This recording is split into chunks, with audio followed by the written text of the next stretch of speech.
నియమాలు నేర్పాలని అనుకున్నా కన్నా అందనంత ఎదిగిన నిన్ను చూస్తున్నా నాన్న.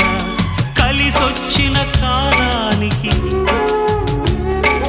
నడిచొచ్చిన కొడుకుకి,